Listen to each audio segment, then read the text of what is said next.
in a little bit early, and we have lots of people who signed up from across the country and across different industries. Excited to have you all. This is Women Who Mean Business 2, translating brand story into killer marketing strategy. The event will last about 1 hour. At the end, we're going to have time for a Q&A, about 10 or 15 minutes.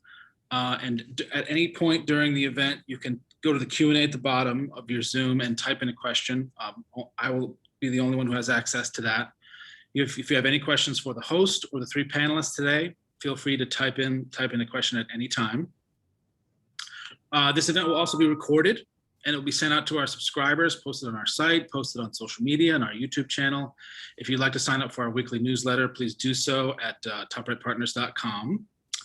And I just want to say one of the reasons that TopRight does so many remote events is because we find the remote get-together is just a great way to share knowledge and get to have real contact with real sharp leaders and really impressive people in ways that we just couldn't. I mean, who knew COVID would introduce this thing so strongly into our business lives? But it's really a great way to share and exchange stories and ideas in a really direct way.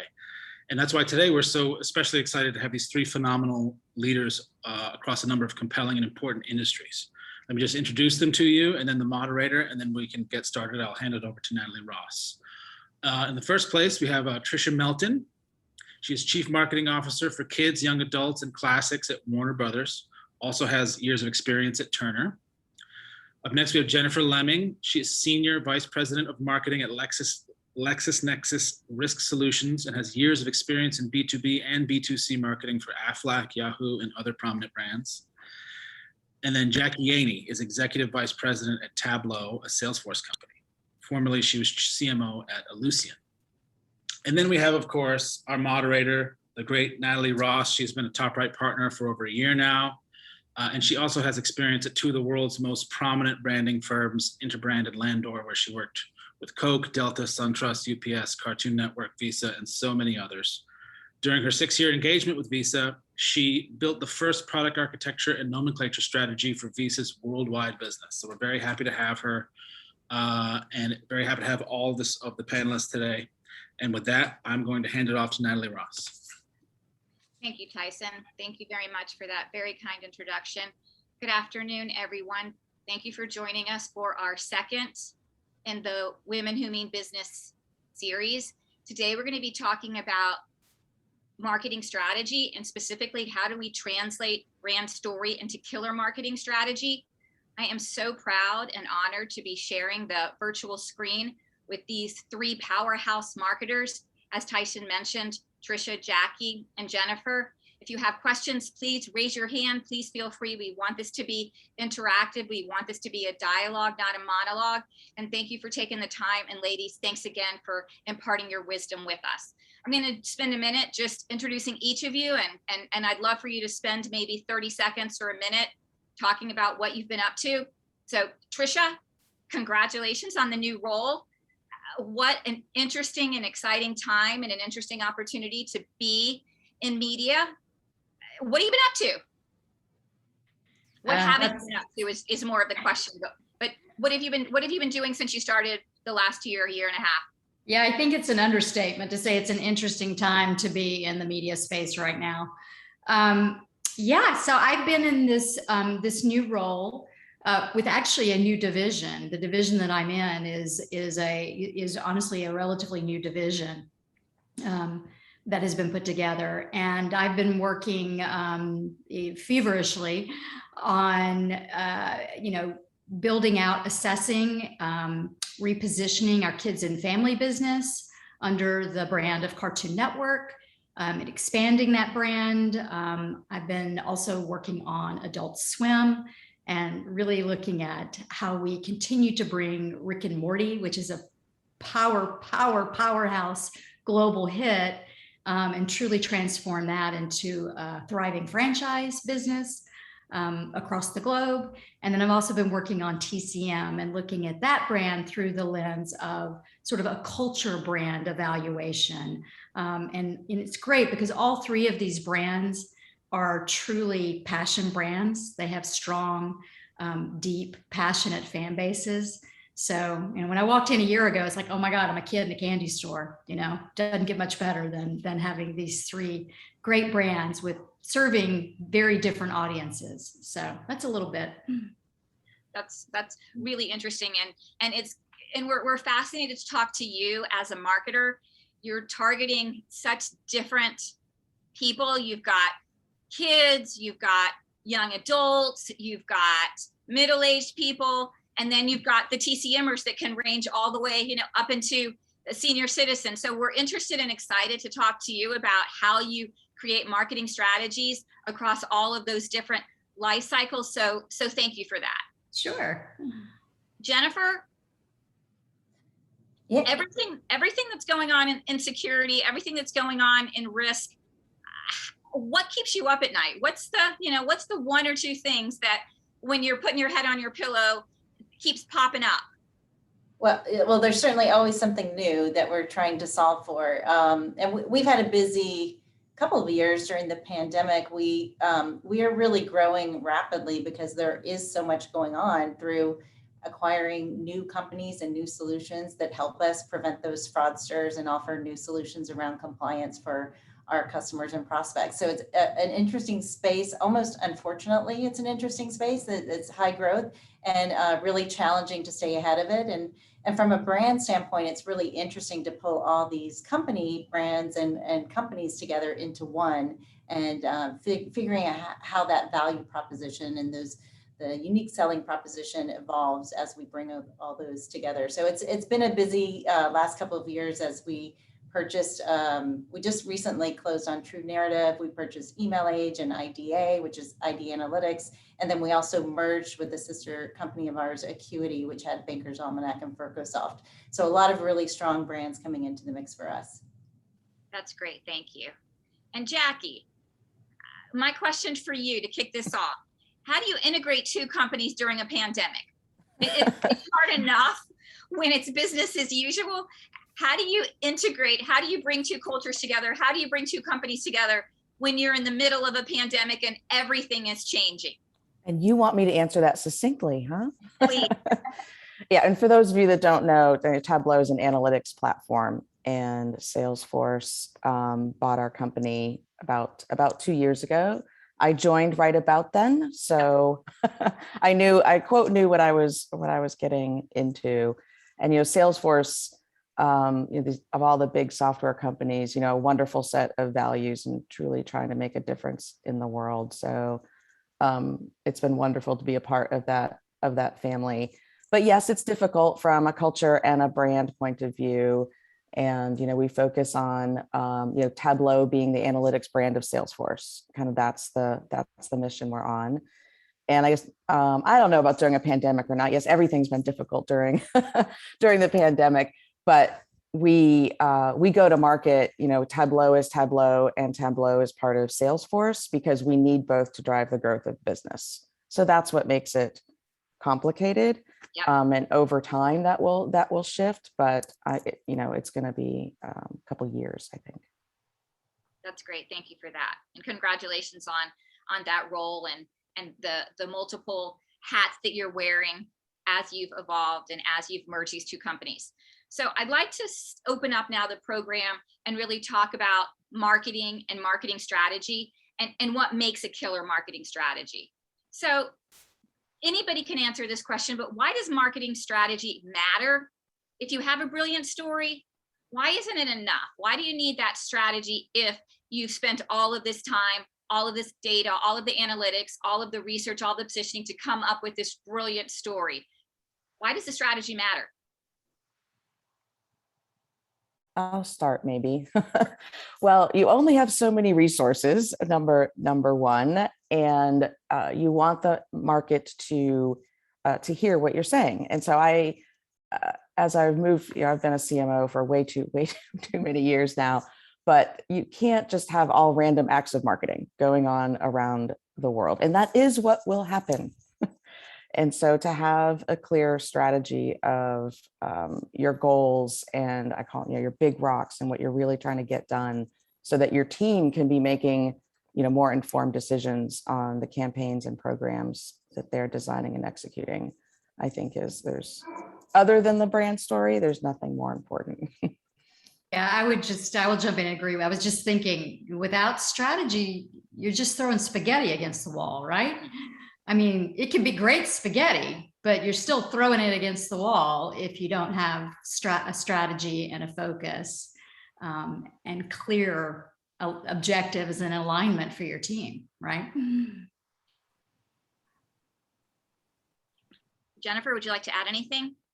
Yeah, well, I was just going to add that we've all become content publishers. It's not just Tricia and her role. I think every marketing team, aside from the pandemic and all the digital trends, it seems like everyone's relying on our marketing teams for that content publication aspect of things. And so that can go a lot of different ways, and that can distract you as well, going off message or not staying true to your brand story. So really limiting that and making it specific to solve problems for your customers, and as well as to put it into context for them. Like, why should they care about this? Or if you have too much out there, that it might create more confusion rather than clear things up for your customers and prospects. Sure. So talk a little bit about how you use the story as the strategic filter when you're thinking about priorities and you're thinking about messaging and you're thinking about specific strategies. So how do you use that story as that filter to determine what we're going to say, when we're going to say, who we're going to say it to, and how we're going to say it? Go ahead, Jen. Yeah, I'll just keep going. So yeah, I've got a great story that kind of talks about strategy. When we were at Aflac, everyone knows Aflac. Everyone loves the commercials. Huge, really good awareness across generally across the general population. But what was missing in our goals and our strategy was understanding. So a lot of people would not know what we did or what they could use us for, and that was across multiple channels as well. You talk about consumers or businesses that would offer Aflac to their employees, or even the agent selling Aflac, trying to sell it into businesses to offer to their employees. So creating that understanding was critical for us. And the story that we came up with when I was there was to make the duck a policyholder, and really that to explain, what Aflac is. So if the duck, which gets all the attention, becomes the policyholder, then that really helped us create that understanding for everyone. And it also changed the conversation on all of our channels to be around more people sharing their stories and creating that user-generated content, and switch, just pivot everything to focus on what we do, why we do it, and why it's important to people. We had some really compelling stories on how it changed people's lives, which organically just made a big difference in bringing that strategy to life. Sure. And not gonna lie, I had high awareness of Aflac, but if someone would have said to me, what is it they sell? I probably would have said insurance, but it wasn't until I saw the duck with the broken wing that it really started to gel for me. So that's a great example. Thank you for sharing that anecdote with us. I have to tell you guys a really quick, I find funny story. So 13 years ago, I interviewed for the CMO role of Aflac. And at the time, they're like, Jack, what's the next duck? I'm like, there is no next duck. Ride the duck as long as you can ride the duck. And here we are. They're still using the duck. So funny. I actually worked had different projects with Linda Kaplan Thaler, and who was the architect of the Aflac campaign, and remember her telling great stories about how that campaign came to be. So yeah, apparently that duck is at the center of everything. And rightly so. Rightly so. It's interesting because so much of what we do is to build brand awareness.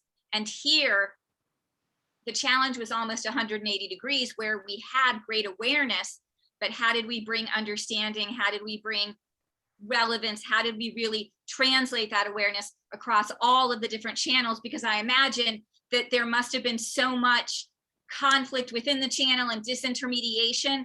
So it's an interesting case study on how we take strategy, really understand what it is we're trying to achieve, and then build out that plan to take it to the marketplace. So thank you for that.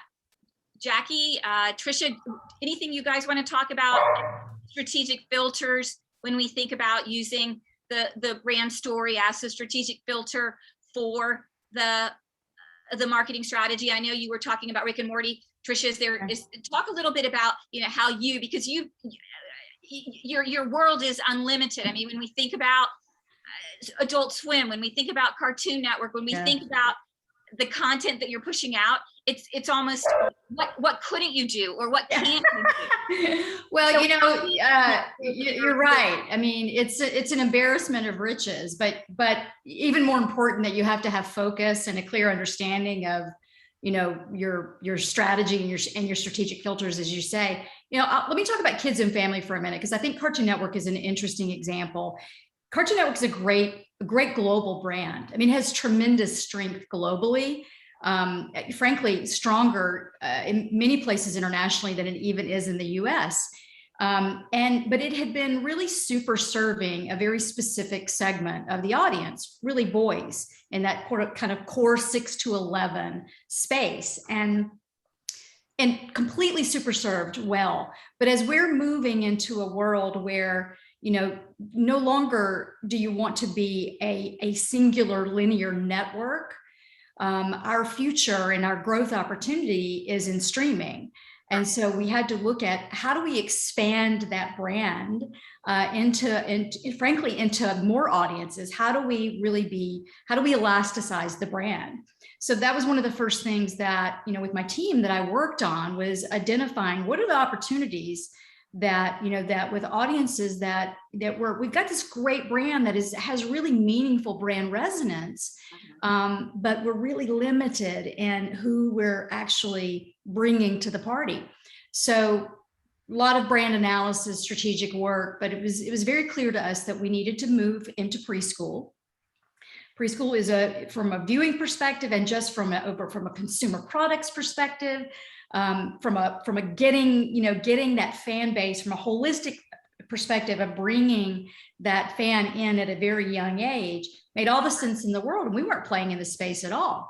So we literally just launched last week a new preschool brand called Cartoonito, which is, literally means in Spanish, little cartoon. Yep. So it's the little sibling to Cartoon Network.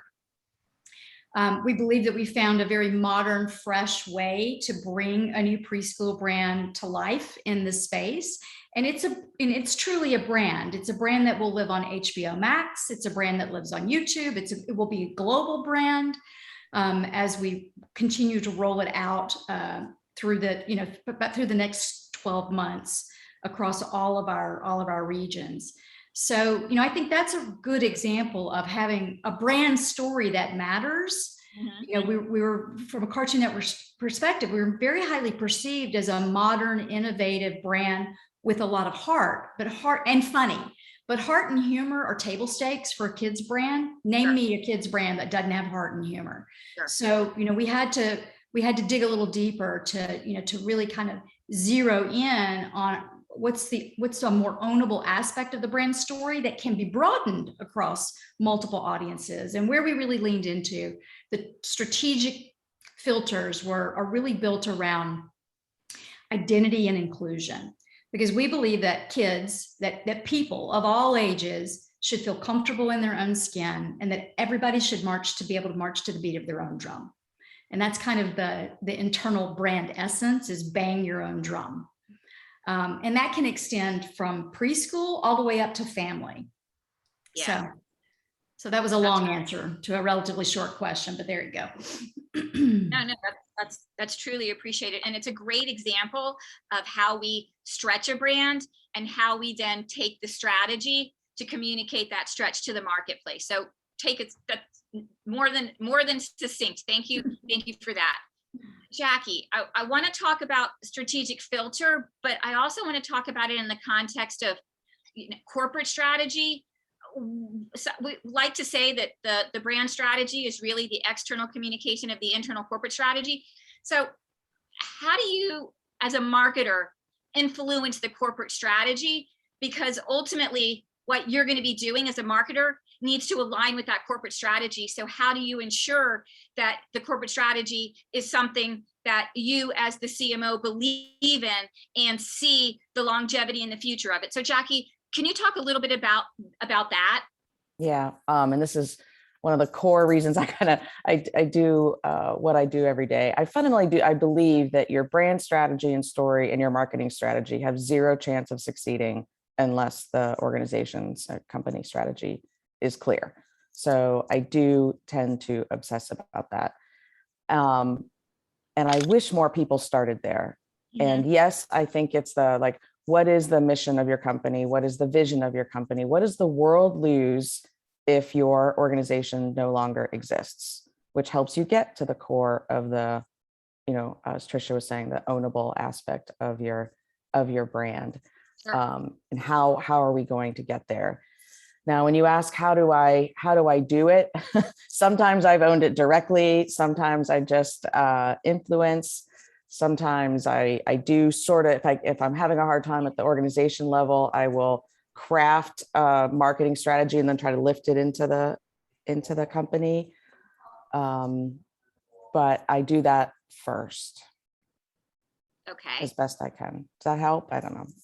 Absolutely. And so have you found in your experience, and I know you've worked in corporations with vastly different cultures, so have you found that there's a silver bullet in selling through the corporate strategy across the organization, not just up, but also across? Yeah, because actually I loved it at Red Hat. So I was responsible for corporate strategy at Red Hat, and I was judged and paid partly on whether the employees understood the strategy and found themselves and their role within it, which I loved. Yeah. So I use a couple of the old simple, you guys remember Jim Collins? I know it sounds, but the simple things, the older I get, I realize the simple things work the best. And the notion of brutal facts, like what is the list of 5 things we have to face as an organization? And if we don't, we are not going to succeed. I've also found if you're having a hard time across an organization, like trying to have the conversations of what are we not going to do? Sure. Because people seem to be, more willing to really get into that conversation if they're having a hard time kind of aligning and focusing on what we are going to do. Sure. I love this idea of 5 brutal facts. I wrote it down, and I imagine that almost every person watching this right now also wrote down 5 brutal facts. So, I'll tell you one of Tableau, because you get a sense of the sort of thing. So the mission of Tableau is to help people see and understand data. And it's been the mission of Tableau since inception. And one of our brutal facts that we talked about not very long ago, not everyone wants to see and understand their data. Some people just want the insight and the answer and move along. Interesting. And we're like, okay, so it really did kind of change. Like, look, we've got to make sure that the platform we deliver is easy to use and serves up insights for, all business people, not just the data analysts inside companies. Sure. And then I imagine that also informs, who your target market is going to be. Exactly. So it started to broaden it. Mm-hmm. Exactly. Why do you bang your head against the wall if those folks are going to be so reticent to it? Or how do you then create a sub-segment, because the message to them and the strategies to them is going to be different than what I imagine, the core target would be. So that's great. That's a great example. Thank you for that. So I would love for you guys to talk a little more about how you've translated brand story into strategy in your current roles. Was there a moment when you realized just how critical strategy was? Was there, some crystallization that doesn't matter if we all live to be 150, that moment is going to always be pierced in your memory that you were like, now I get it.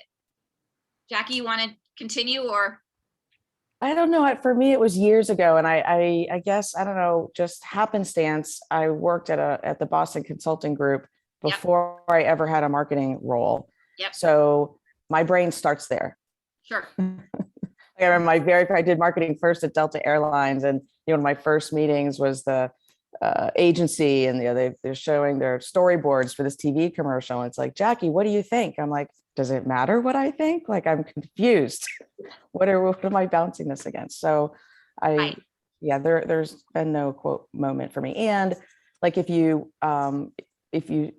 see the team doing those random acts of marketing and you're not getting the impact, like you realize you've got to pull up and create that, strategy on a page if you can, Sure. Yeah. I mean, garbage in, garbage out. I think that's a great point. So if you don't have that strategy and those strategic filters, then you're exactly right. How can I possibly evaluate what you're showing me? Yeah. Why else are we here? Why do we have our jobs? Yeah. Right. I think we've probably all been in a situation. I was trying to think, Natalie, is there a moment where it crystallized for me that, that strategy was key? I guess because I've always, I came up through marketing. Yep. For me, it was always important. But what I would say is we probably have all been in situations where you're sitting in a room and you realize there is no freaking strategy here. There is that aha moment where you're like, either there's no strategy or this is a deeply flawed strategy, and those are always crystallizing moments. There's no doubt.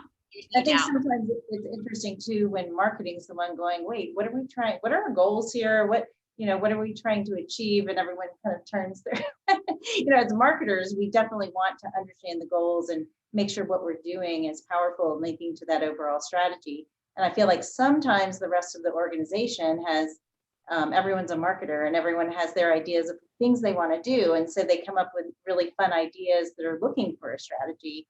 So a lot of times it's our job to kind of ask those questions and pull it together. Yeah. Maybe another way to think about it is, I often say, I don't know how, the customer needs to be at the center, of course, of what marketing's doing. Okay. And then let's just say half of our day-to-day job is to help sales drive business. Sure. But the other half is to obsess about the long-term health of the company. Right. And that is strategic. And there's no other function in a company that will take that on. So we have to do it. Right. And frequently those two things can appear to be diametrically opposed, right? Sales would be like, why are you doing X? Right. Managing for the immediate and the short term, while you're trying to build a strategic path to the future. Which creates the flywheel later. Yeah, absolutely.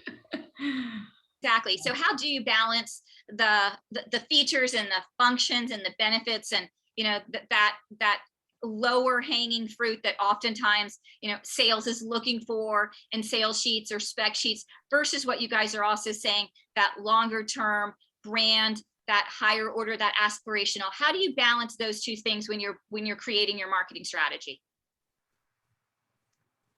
With our team, we layer it out, right? So we've got people, so it feels like they have what they need and they have more than enough campaigns, probably too many if I were to ask them.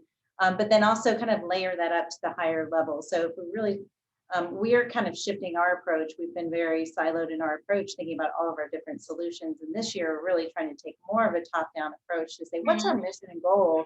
And let's make sure everything we do in all of our solution areas roll up to that higher level goal. And I think that will help with what Jackie was saying about making sure everyone understands the mission and purpose and how what they're doing relates to that, how this solution area relates to that higher level mission. So, and there's different stakeholders and audiences for that versus the actual kind of needs of sales and sales enablement. So just making sure you've got that mix across the board and it all lines up together and it's integrated. Great. Jackie or Tricia, would either of you have anything you'd like to add? Yeah, I would say it's about having clear brand focus and understanding, right? You have to really you need to have clarity around what your brands stand for, both internally and for the consumer, while you're plotting the path to the future. And in my world, we're very much in that space right now.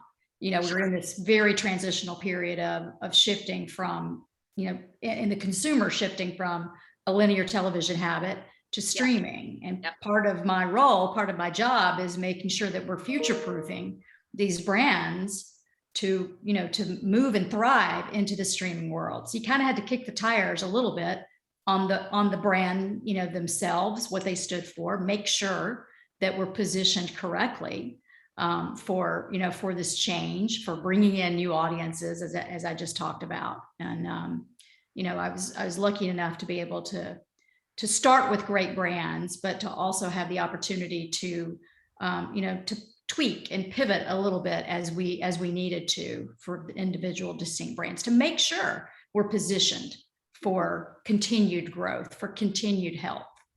So Tricia's job sounds so much fun. Ask me on days when I hadn't slept much. Okay, you can connect with me, and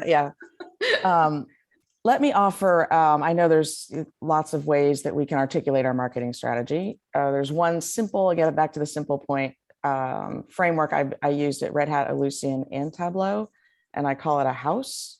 Yep. Strategy house. So, so at the very top is, Tableau's 5-year goals that are financial, customer, employee, and market. And then underneath that are more, I call them market goals, like things you can measure out in the marketplace. Like we'll know we're successful when. And then underneath that, go to market pillars. And then a foundation of brand, community, people, processes, things like that. And there's a lot of debate goes on the goals and the pillars and the priorities within the pillars. But it's simple enough that people can use, everybody can, not just us as leaders, everybody in an organization can use what they're doing to say, am I doing something to drive those goals? And so then how do you take that house and socialize it throughout the organization? So you mentioned Red Hat, that you were compensated on employees and employees' understanding and knowledge. How do you then take that house and ensure that everyone understands it, is on the same page, can speak from the same playbook? So first, a lot of debate on creating it. Yes. Yep. And I'm kind of on this journey right now at Tableau and Salesforce, but we'll take Red Hat as a past example. Then when you engage your employees, you walk them through the story of how you got there. You don't just say, here's your strategy on a page, everything you do, I want it to line up to that. You give them the customer context, the market context, the brand story, the brutal facts, the what we've agreed we're not going to do, and where the opportunities are. You really kind of lay that out, so you bring them along, and then get to this strategy on a page, if you will. That's great. That's great. So Tricia or Jen, I would love for you to either answer that question if you have a particular framework that you use as the strategic marketing plan, but also if there's 3 or 4, things that you absolutely say you must have to create a good marketing strategy. I'd love for the audience to be able to, write down what are the 2 or 3 or 4 top things that they need to be thinking about as marketers and as strategists. What are those absolutely critical components that you need when you're looking to create a good marketing strategy? So Tricia or Jen, either way you would like to answer that question. I can start, Tricia, and then hand it over to you. So for in B2B markets, particularly, what Jackie and Tricia, it centers around the customer. The customer defines your brand.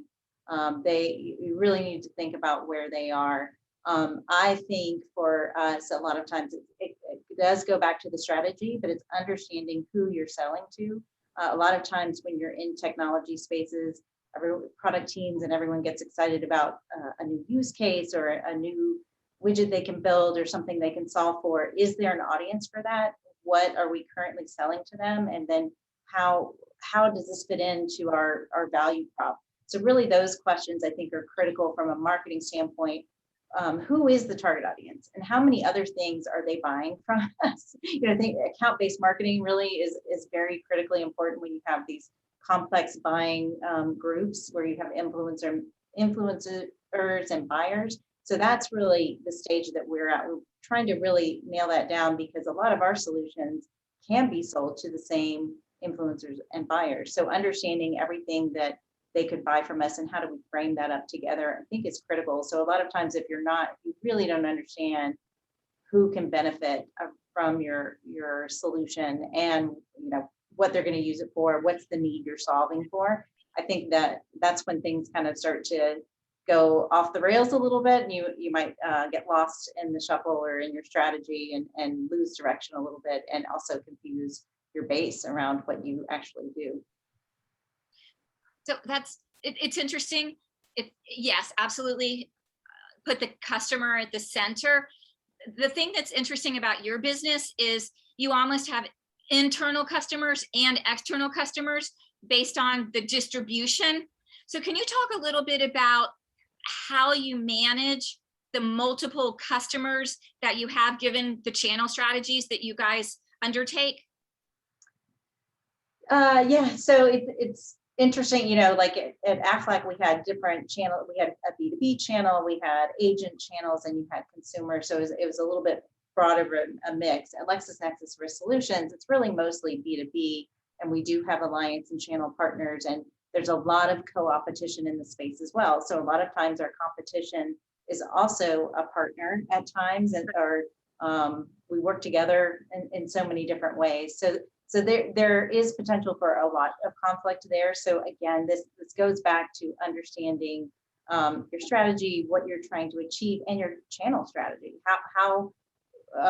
Who is the best equipped to solve for the customer's needs based on what you're trying to solve for, and is that through a partner, an integrator, or a reseller, or is a direct channel the best way to approach it? And then we have lots of different sales teams and lots of different ways to accomplish that. There's also new channels, right? There's apps and new channels like coming into play as well that you have to also think about what is that going to solve for, and what's the conflict going to be in our direct channel. So as you add more, thinking through what is the brand there. Sometimes it's white labeled, sometimes it's not. You're actually co-marketing or allowing people to borrow your brand. So thinking through all of those things when you're in these B2B spaces, and how you're marketing to things. So what are you trying to achieve? Who is best suited to solve the need for the customer? And then organizing that and debating it internally, so you're not going to market in multiple ways to the same customer. That's great. Thank you. Thank you for expanding on that. So Tricia, I have to agree with Jackie. Your job right now seems so interesting. So you've got Cartoon Network. You just rebranded TCM. You're looking at Adult Swim. So talk about the different marketing strategies and how they differ. The audiences are different. So talk about the different marketing strategies across those three different networks, those three brands. And to your point, they're not just network brands now, they're streaming brands. But Tricia, can you spend a little bit of time talking about that? Sure. When I walked in the door, my boss basically said, okay, we have 90 days. I want a full brand audit and positioning, repositioning new strategy as needed across all three brands in 90 days. Right. which we did, but I said, please don't ever make me do that again in 90 days. So, like I said, the good news, very lucky, very proud to have started with great brands, but very, very distinct and different audiences. And each of them sort of had their own unique, both position, within the overall company strategically, and their own unique challenges. We kind of talked about Cartoon Network and Kids and Family, and how it was very clear we needed to elasticize. With Adult Swim, such a powerful, authentic brand. It is the leader, bar none, in adult animation. It is a true beloved brand for young adults. But part of the secret sauce and part of their authenticity with adult brand is that they really never liked to talk about strategy or positioning. There literally wasn't even a positioning document when I walked in the door.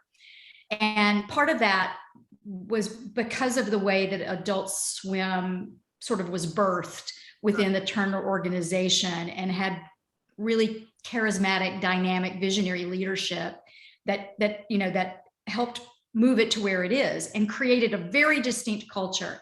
But the world's changed, right? And the business had changed and the organization had changed. And we needed to be, I'm like, guys, we have to be able to talk about what the brand stands for. We have to.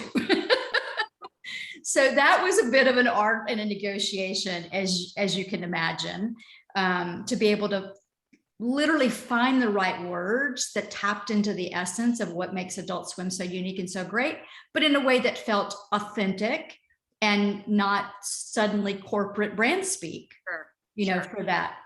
So that was actually a really fun, and also digging into all the analytics of the audience and what's changing, what's moving. To your point, Jackie, some of the brutal facts were an important part of that conversation. And then TCM is totally different. I approach TCM completely differently because it is a passion brand as well, but centered around the love of classic film. But what was so important in terms of being sure that we were future-proofing TCM to continue to be able to have a future in a streaming world was making sure that brand stayed culturally relevant. Why does classic film, why do these films matter today? How do we look at them differently in a world today? And so I approached that with sort of a cultural brand analysis. I did semiotic analysis around classic film and classic film passion. And that was fascinating. But that really led us to a repositioning of that brand that is about being culture forward, classic inspired. And it was tapping into what TCM already did beautifully, which is provide curation and context it's something that it is the pillars of the brand, but they had not been brought forward from, a strategic and a positioning perspective.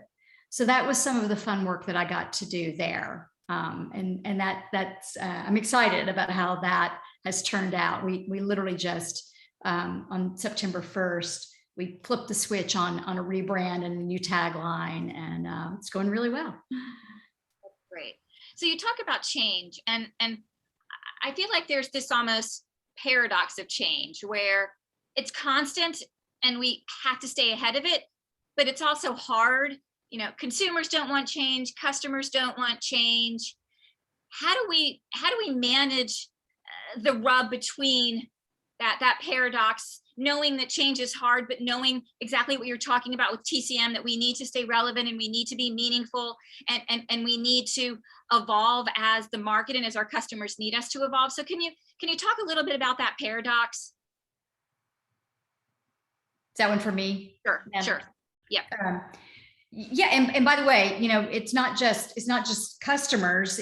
Sometimes it's our internal teams that that are having to wrap their head around, right? Because this has been a tough 18 months in a lot of ways, just from an industry perspective, but also just from a personal human world perspective, right? So, and change is always hard.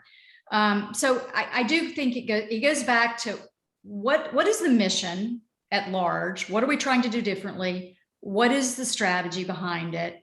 Why are we making some of these changes? From an internal perspective, having people understand the why behind the what is crucial. Now, from a customer perspective, for us, from an audience, from a viewer, from a fan perspective, you have to bring them along with you. You also have to have, I believe, the ability to be somewhat brutally focused and know that it's going to take a minute for them to come along with you, right? Respect the audience. I think the way that we're trying to approach it is make sure they're actually understanding, particularly for TCM, why we're doing this, because we love the brand, because we're investing in the brand, because it matters. And that, we actually created content that was very directly explaining for that particular audience why. Because it's a very questioning audience who, like I said, is deeply passionate. So authenticity and honesty at the end of the day, typically light the way, right? That's great. Tricia, you mentioned internally. I feel like marketing teams, we get tired of our own messages before the market often even hears them. Yes. And we're busy trying to create the next best thing, and the first one hasn't. Yeah, and we landed. still haven't really fully seeded. Yeah. I agree. I think we are a little bit. We fall into that category sometimes too fast. And I like the something else you said about like the why. Like, let's not. Yes, we need to be agile, but change for change's sake is you need to bounce it against that brand story and that marketing strategy. Yeah. And Context then matters. Yes, it matters. It really does. One of the things I did, I actually learned a very important lesson from a former boss, but context matters. It matters to the consumer. It matters to our teams. It matters to, other departments and divisions that, that we're negotiating with. So, or bringing along, so I do believe in that. Jennifer, anything to add? Someone had asked a question about, our approach to change as it relates to our customers, and the approach we use from a sales methodology standpoint is the challenger sale. So if you're familiar with that book, one of the main quotes they talk about is the pain of the same being greater than the pain of change. So it's really about building brand loyalty through putting these things into context and for your customers and making sure you're teaching them something they don't know. So we really try to do that through our messages, just making sure you understand if you keep doing what you're doing, it's probably not as, might be a little bit harder than if you actually try and take a leap and do something different. And this is why, because everything's changing around you. It's not going to be the same thing that the same way everything was last year in previous years. So we use that approach as a complete sales methodology. That's great. So I want to change the topic a little bit and talk about something that I know is near and dear to all three of your hearts: data and the measurement of data. And as brand marketers, how do we use data? How do we best leverage it to build out our strategies, but also as support point for our strategies? So Jen, you want to just spend a little time talking about the importance of data as a marketer and understanding it and the measurement of it?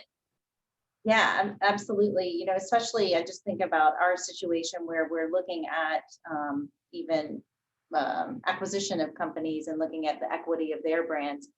There are formulas that you can use, and if you're putting brand equity on your P&L, it's what's your market share times your price premium. And so a lot of times I think people they throw around brand equity and what it means without really thinking about how do I measure that. And then again we keep talking about knowing the goals and aligning your strategy with the goals, but also there are multiple different ways you can measure things. And a lot of times, even in a data company, we have a hard time getting the correct data. So it's like, okay, if we can't measure that, what else can we measure? What are going to be some key indicators of preference, of our brand loyalty, of purchase decisions and purchase drivers? So what are those things that really matter, and focus on those versus boiling the ocean or trying to get a lot of data that's not going to make sense. If it's not going to be statistically significant, doesn't matter if you're doing really small things. When you're in B2B markets, everyone wants to know all the data, but if you got to know, you almost have to be a statistician and know like that's not going to be enough for us to make a decision on, or this is going to be directional, and be very creative and know what other things you can use to get to at least a directional decisions with what you're doing, or actually get down to, do you have the capacity, does your organization support that capacity to getting what you need to make those decisions, such as attribution. I mean, there's really complex models you can come up with, but if the data is not clean, it doesn't matter, like it's garbage in, garbage out. And so you can have really complex tools and they're measuring stuff that's not clean to begin with. You could go off track really quickly. Sure. Thank you. Thank you. Jackie, I know data is near and dear to your heart. I've been reading about your data culture offering. Would you like to spend a little time, Jackie, and just talk about that and share how that's been evolving? Sure. And Jennifer's like highlighting kind of what goes on inside organizations, marketing teams or not. And of course, we've realized that, and the pandemic has accelerated organizations really feeling like they need to be data driven and to make those decisions relatively quickly. But whatever tool they're using, whether it's Tableau or anything else, like that's not the core of the issue. The issue is, behavioral, organizational, people being data literate. Where's the data coming from? What's the source of truth? And so we genuinely are working to try to help companies, because if they're using Tableau or anything else and not being successful with it, then we are not helping the world seeing and understanding that data. So we spend a lot of time kind of learning from our customers on what culturally are they doing to help create a data culture. And just recently, we launched something called a data leadership collaborative, where we're asking data leaders to kind of come together and share best practices, nothing to do with using Tableau specifically, like whatever platform you're using. Sure. And do you have the results of that? Can you kind of share with the audience what the top 3 best practices are, or it hasn't been aggregated yet? It's more complicated than that. I mean, we do have kind of a blueprint of how to get going on your data culture, but there's like these recent McKinsey stories that like 8% of companies feel like they're being successful with their data and analytics. So we're still at early times. And so there's a lot of, specific best practices, because you can imagine as soon as you start letting thousands of people in your organization analyze data, well, what about all the governance and privacy and security, all that? So there's balances there. Setting up training sessions to help people be data literate, because as we know, if you're not really, and that's kind of maybe not the exact right term, but if you're not quote data literate, like data can tell you anything. You want it to tell you. And I don't know about you guys, but I have been in organizations where people just show up, with whatever's going to help them with their argument. And so how do you prevent that? So sure. So then can you talk about the integration with Slack and how that's enabling kind of the rest of us to harness data a little bit better? Yes. So we're at the beginning of that journey, and there's some kind of the Dreamforce is going on now as we speak with Salesforce. So Slack is part of the Salesforce family now as well. Yep. And there is this notion of, when people are doing analysis, they have to they're working and then they turn and they go do analysis or find their data and then they come back. So what's awesome about Slack is that we can put Tableau into Slack, so that as you're just going about your day, your key measurements and metrics can kind of pop up there rather than you having to go somewhere else. So really integrating data and analytics into I call it the flow of work anyway. That's great. Thank you. Thank you. So Tricia, I want to talk to you a little bit about data, but when we're talking about Cartoonito, or we're talking about boys that are 6 to 10, and then we're starting to talk about older people in Adult Swim and TCM. So talk about how you collected data for such a disparate range of people, and what were some of the key takeaways from that? Well, the first thing I would say is that I completely have to have a very, very tight partnership with our insights, research, data analytics team, right? Because that is, I am in total partnership with them, as to how we gather data, how we're interpreting it, and Natalie, it's a vast wide range of all of the different inputs that we use. That we have access to, everything from all of the things that you would expect and imagine, global brand trackers, not just for our brands, but across Warner Media wide, our franchises. We have We have data coming in from streaming now. We have, of course, the traditional Nielsen analytics, which, you know, we're very familiar with, but which I think will over time continue to transition more into what the streaming behavior that we're looking at matters to, you know, everything, our primary research. So it is just a wild collection of every different type of input that you can imagine. And it's, I mean, the beauty of it is that I actually can segment by brand, by audience segment. I can, you know, cross it, dice it with my insights team to look at it in, you know, just a multitude of different ways. So again, it really goes back to, what are we measuring for? What am I looking for the insights to tell me? And is, you know, is the information that's coming back clear and actionable, which is, you know, I think for most of us in a marketing role is really the key learning. How is it helping to drive our business? And the interesting thing for, you know, I think for us is that this, you know, the streaming data, the streaming research, the viewership that comes from streaming is very different. Audiences, viewers behave very differently. We have a whole different, you know, world of analytics to dive into and look at.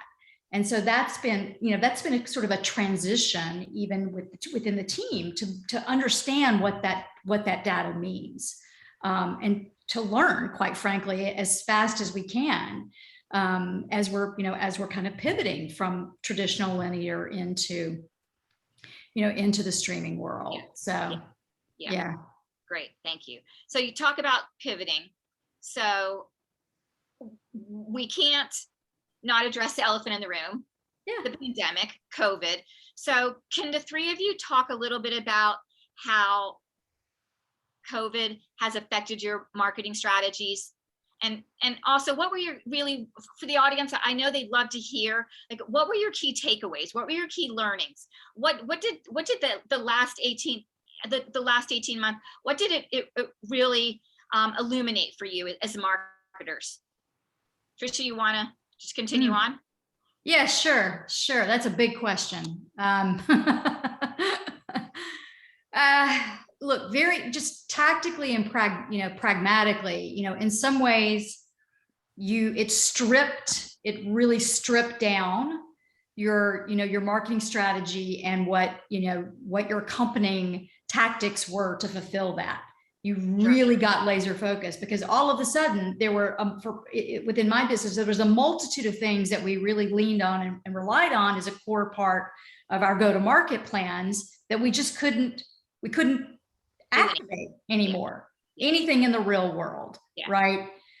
Which is a lot in the, you know, in the entertainment and in the content business, and a lot of experiment. So you just immediately had to pivot your thinking about how you do that and how can you transfer that into a virtual world or an on-demand world. So it required incredible agility and the incredible, frankly, creativity, I think, from all the teams to say, okay, we can't do that anymore. How do we translate that into a new experience for our fans and our viewers? Or how do we just completely leave that and move to something that's going to be more meaningful in the pandemic? And the other piece of it from a brand storytelling, so that's just kind of the pragmatic aspect of it. But then the other piece, I think, from the brand piece was how do we talk to our audience and our fans in this world? Where are the right entry points for us to say, we hear you, we feel you, we see you? Or to, you know, we have platforms. That is part of the beauty of the world that I get to work in, is that we have incredibly powerful platforms. And how do we use those to help people feel connected during the pandemic, or to provide important messages about the health and safety and vaccine and, you know, information and early in the days, you know, staying at home and social distancing and mask wearing. So, you know, last 18 months I'm quite sure case studies are being written right now about how brands have had to pivot and shift, Sure. you know, Sure. everything. Absolutely. So Thank you for that. that's a little bit. No, I appreciate that. Thank you. Jackie, Jennifer? Yeah, creativity, agility, all those. And of course, anybody that was, in B2B events, right? Just, I mean, it was a core part of how we went to market. So just adding on to what Tricia said, what we did when this all first started, which now feels like eons ago, like we literally stopped demand gen. I'm like, just stop. I want us all to just concentrate on being helpful. What can Tableau do to help in this situation? And so we took teams of people that were on other big projects and just pulled them in. We called it the COVID data hub. So how can we get the data out there? How can we give starter dashboards to organizations so they can start to analyze their data better? How can we curate all these other reports and dashboards that were being created? And then at first it's like, oh no, the pipe's gonna, I'm like, it'll come back around. Goodwill. It was, people will notice that You did the right we thing. did that. Yeah. And so the team felt really, really good about that. But then there's this other, I don't know if you guys felt this, but since I've been working way too long, I'm like, every playbook I've ever used and known is now not relevant. Mhm. Yeah. Yeah.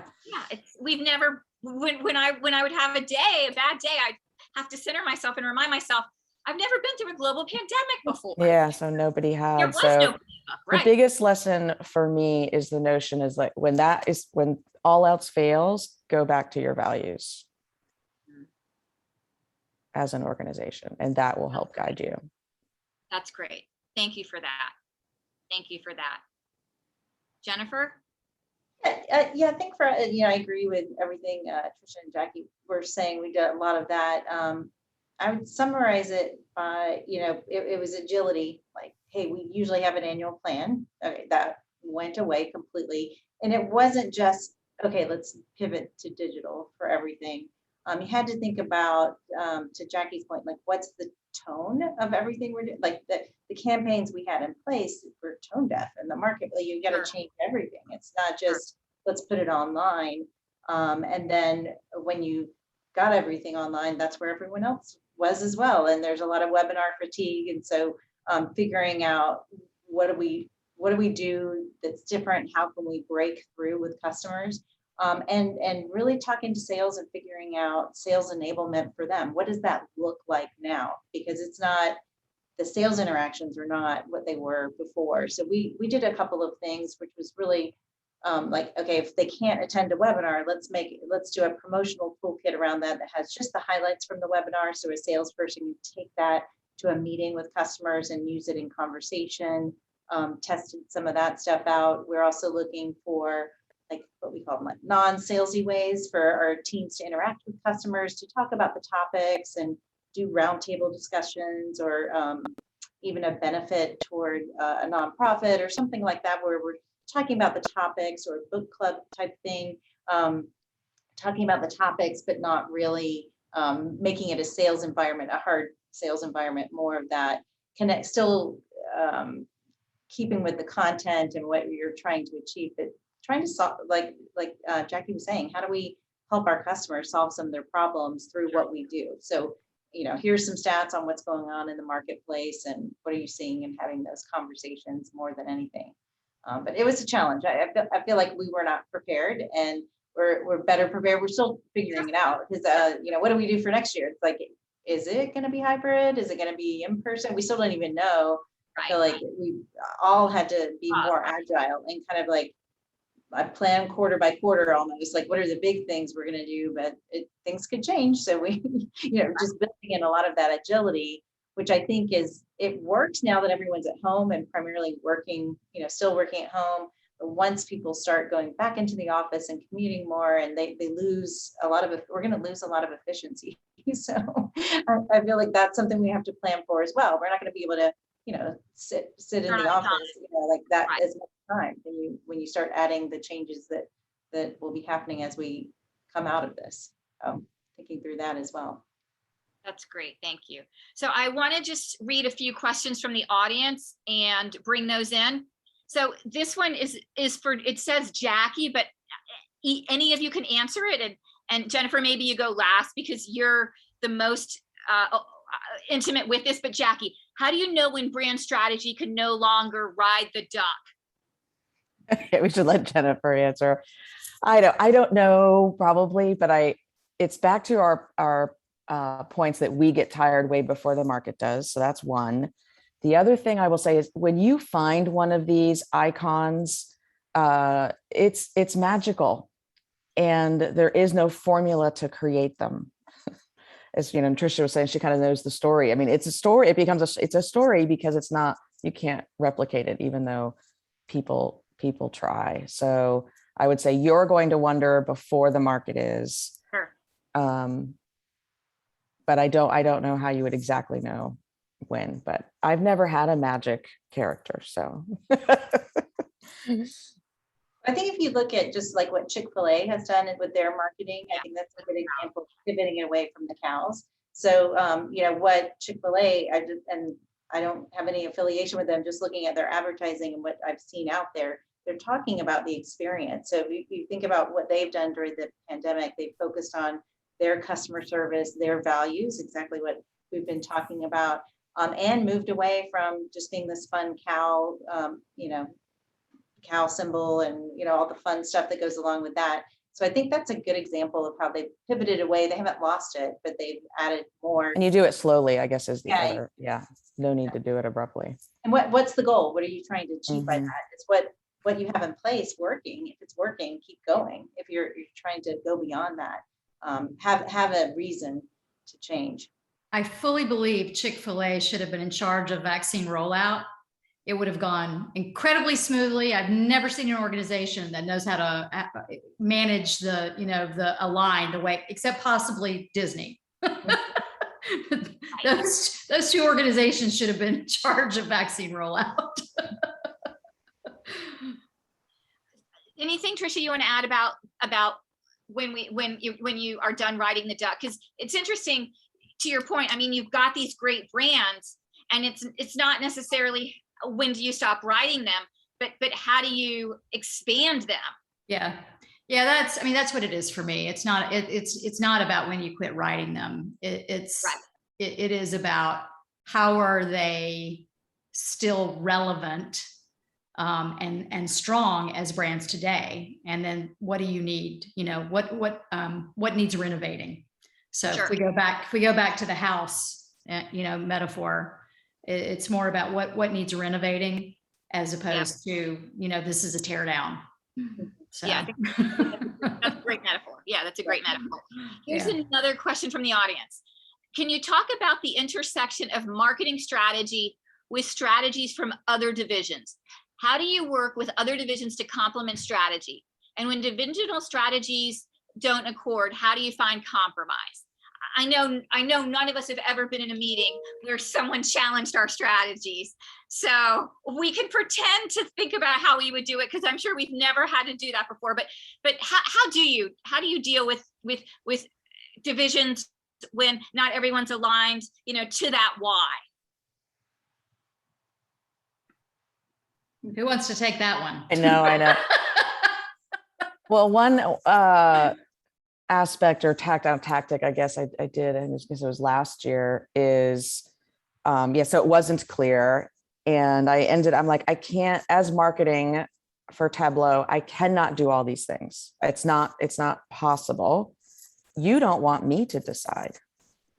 I can, but I don't think you want me to.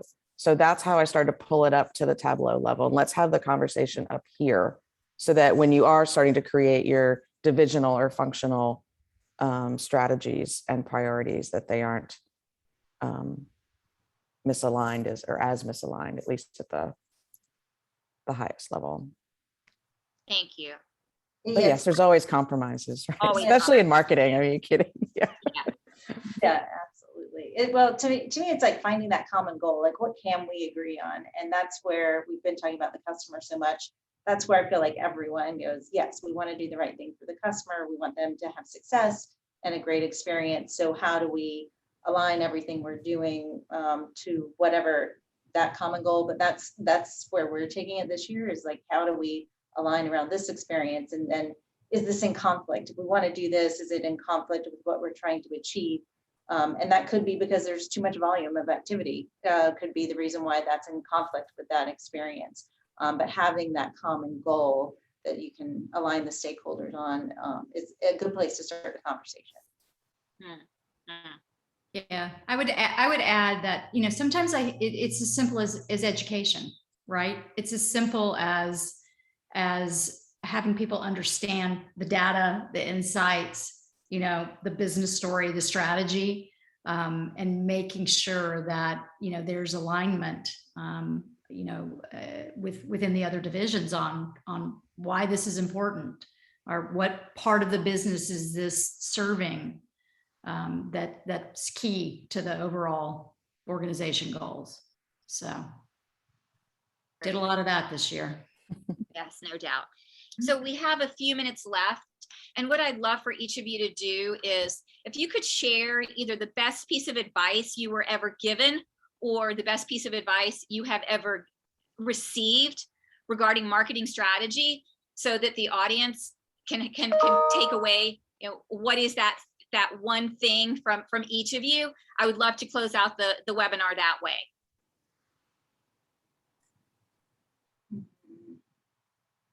I'm going to randomly pick someone. Jennifer. Oh, I'm still thinking. There's so much. I mean, to me, what I always go back to is know what you're trying to achieve. You know, I tell my stakeholders, ideally, you wouldn't need marketing, right? So if you can accomplish all of your targets without marketing, you're doing great. You know, I'm here to help accomplish those goals, and explaining the role of marketing in that way. We're here to help further the organizational goals in the right way, and kind of build an understanding of that. I think that's the biggest thing. Is that there's a lot of confusion. People have different ideas about what marketing is. Try to communicate the value you're bringing to the table by aligning it to the goals of the organization. That's great. Thank you. Thank you. Jackie? You know, I'm probably a broken record on this, but for me, if it's the one thing, it's the why your company exists and what the world loses if you don't. And if you have that as your centering point, then you have a strong foundation to create your marketing strategy. Yes, appreciate that. And to your earlier pointer, I don't know who said it, but in the specific context. So the why in that specific context is I think a great takeaway for people in our audience. Tricia? Yeah, I think for me, and we've all said this in various ways, I used to have this printed out with a photo underneath it on my wall, and it's so core and it's so simple. It's the viewer, stupid, or it's the consumer, or it's the customer. But for me, it's the viewer, stupid. Sure. You know, when you start to lose sight of that, that's when shit goes sideways. Mm-hmm. So on that note, I think we will end our webinar for today.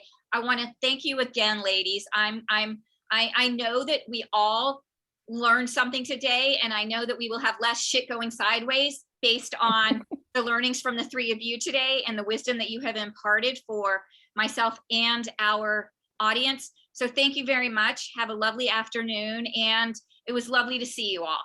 Take care. Thank you all. So much fun. Thank you guys. Bye. Thank you. Bye-bye. Bye, everyone.